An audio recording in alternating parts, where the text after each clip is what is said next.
And just so you guys understand, like Andrew's making this very clear, you cannot use assault as a prerequisite, right, for a felony murder. Like we said before, it has to be foreseeable that murder would occur during the commission of that crime. So bank robbery, burglary, maybe a some other kind of violent crime, else, some other sort of crime, a grape, right? A grape, right. Yes, right. Like that would be these are all crimes where a murder would be foreseeable because it's violent in itself, right? So drug trafficking, right?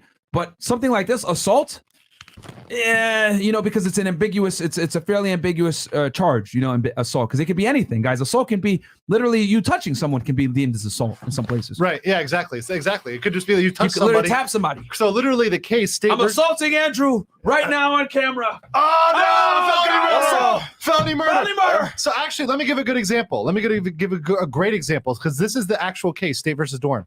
So there's two guys. Let's say it's Chris and Myron, right? And they're messing around by a bonfire. Right, and they're both drinking. Wait, pause.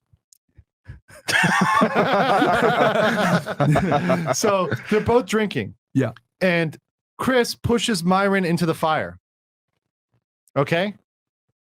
And Myron dies in that fire. Stop, drop, and roll, nigga. What the fuck? They can't say if he just pushes him. The crime was pushing him, right? That's the assault, right? He assaulted him.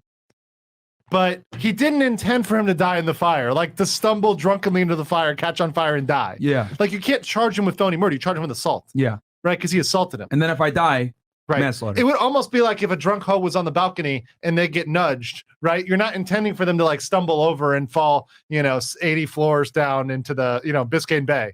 You're not intending that to happen, right? Mm-hmm.